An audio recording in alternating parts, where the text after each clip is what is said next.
Hi, I'm Dongxiang. Welcome to Digging into China, where we explore China in depth to review unique perspectives. When discussing the fiscal challenges facing the Chinese Communist Party, many focus on China's total debt, arguing that the government is overwhelmed by a towering debt burden, signaling severe fiscal distress.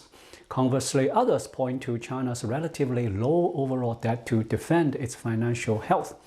In today's program, we'll explore this issue from a fresh perspective, examine what I believe constitutes the true nature of the fiscal crisis. Does a fiscal crisis exist today? The answer is unequivocally yes. However, the core of this crisis, issues of spending and debt, lies not primarily in the total debt figures often cited. Dwelling solely on aggregated debt misses the point. Two critical yet overlooked factors drive this crisis: the pace at which the government spends and borrows, and the purpose and impact of that spending and borrowing. These are the most pressing issues in China's fiscal landscape. Let's begin with the first issue, the rapid pace of spending and borrowing. How does this affect the Chinese people? The most direct consequence is a decline in their quality of life.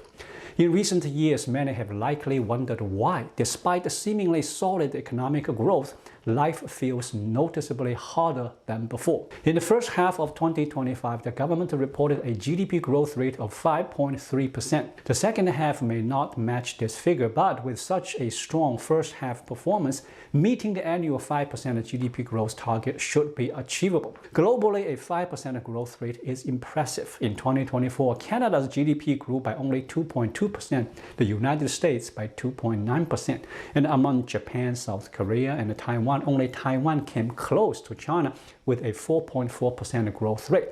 Japan's GDP grew by a mere 0.1%, and South Korea by 2%.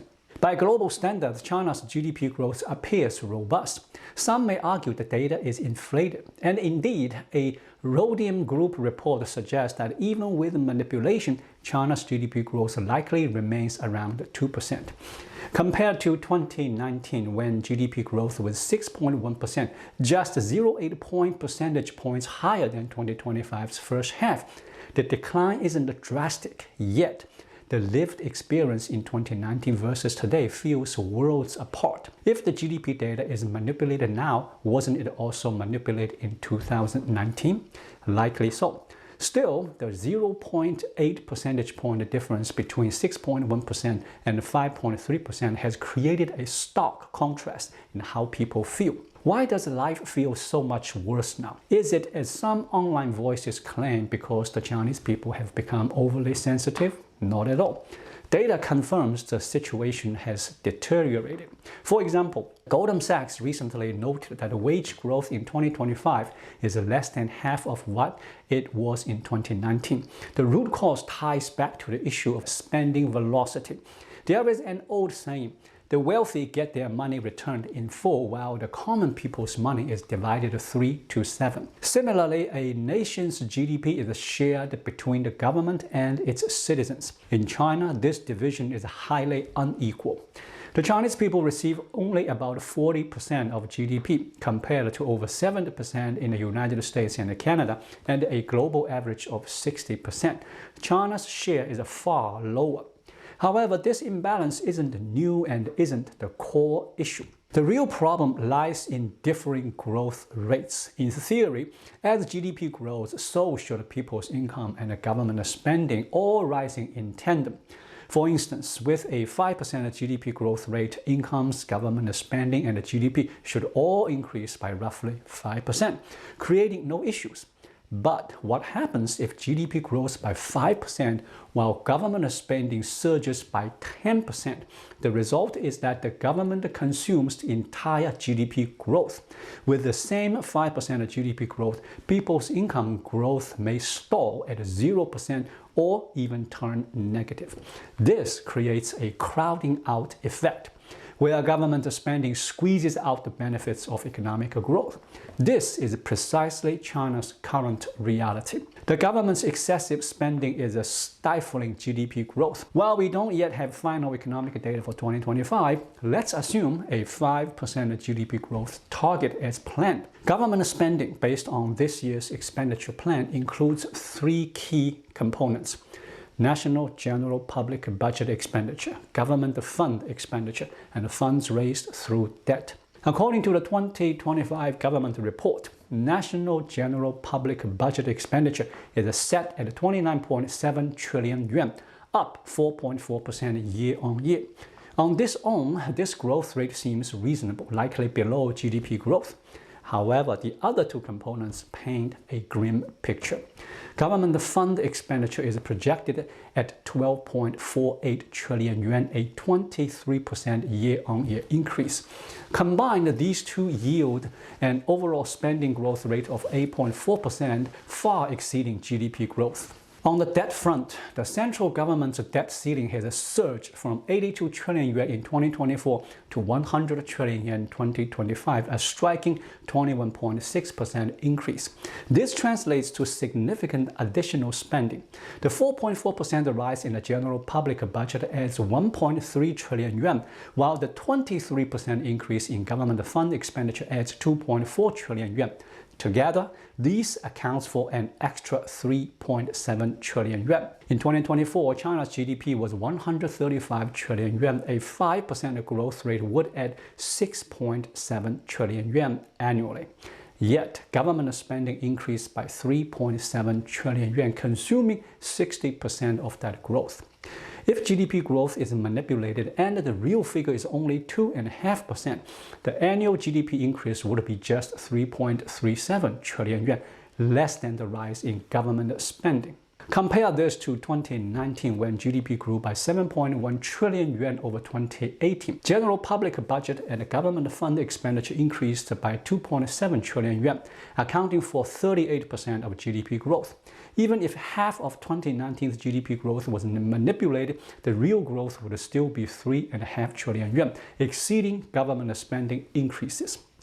This explains why 6% GDP growth in 2019 feels so different from 5.3% in 2025.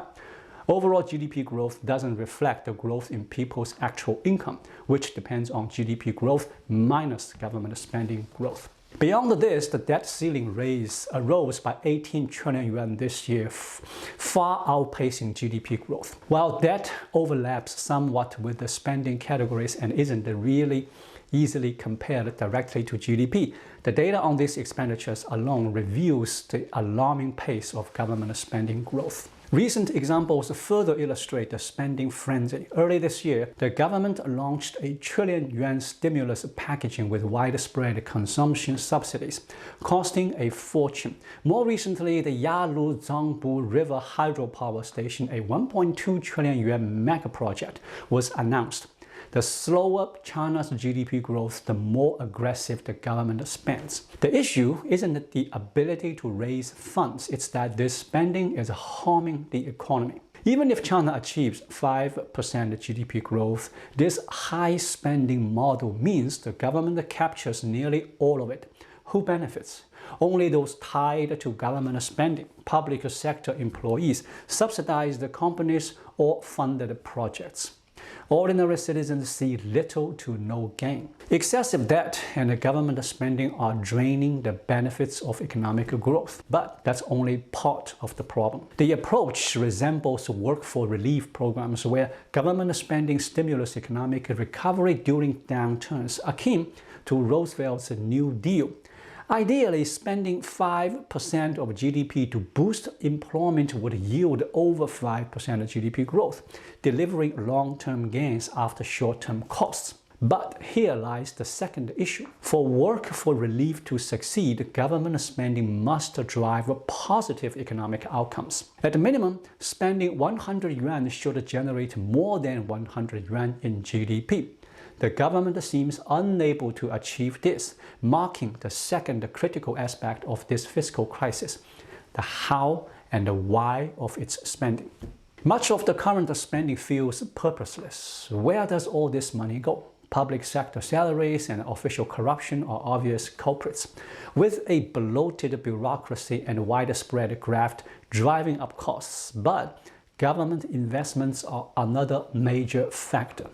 Historically, the government has spearheaded massive investments from projects like the Hong Kong-Zhuhai-Macau Bridge, Three Gorge Dam, and the Xiong'an New Area to the Yarlung Tsangpo hydropower station, as well as smaller projects like high-speed rail stations, highways, and local roads. These have been significant spending sinks. In the past, despite waste and corruption, these investments were efficient and fast, delivering tangible economic benefits. This set China apart from India, where poor infrastructure once deterred investment, though India has since increased its infrastructure spending.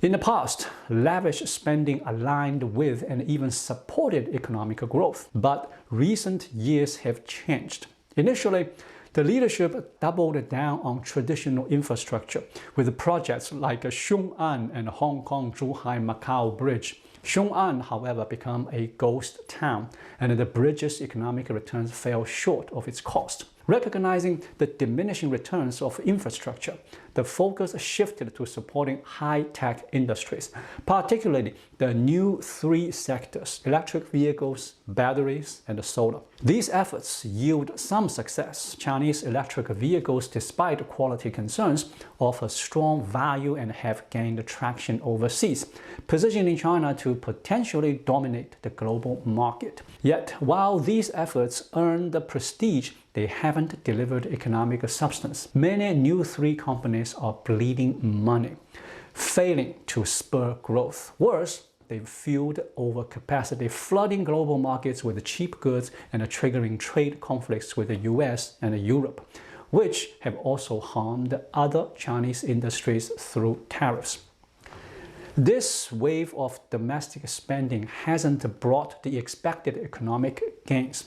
By mid-2025, the government began to adjust. Realizing that endless subsidies for the new three weren't working, they shifted to consumption subsidies, launching a high-profile campaign. But the results were disappointing. Outside the subsidized sectors, most industries are struggling. It's like a store offering discounts to boost traffic. Customers come, but they only buy the discounted items, falling short of expectations. Now the government has circled back to large-scale infrastructure, launching the Yarlung Tsangpo hydropower station in an era of overbuilt infrastructure, pursuing such a project in a sparsely populated region like Tibet, focusing on electricity generation, something China already has in surplus, seems absurd. With overcapacity in solar and coal, electricity is abundant. This project is likely to be completed and look impressive, but its economic impact will be minimal, failing to drive growth.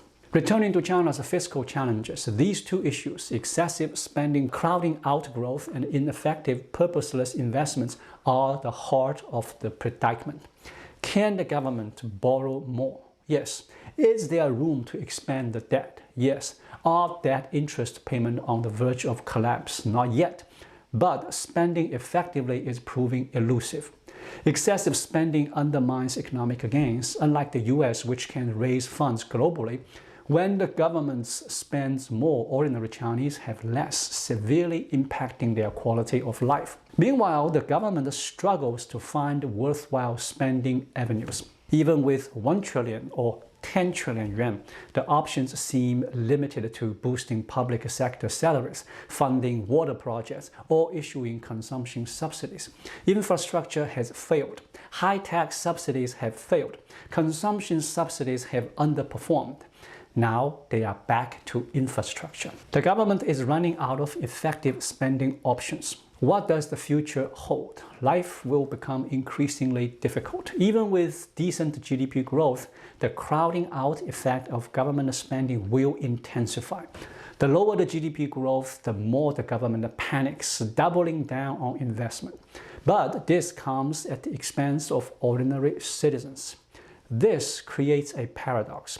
The more aggressively the government pursues its 5% GDP growth target, the worse life becomes for the Chinese people.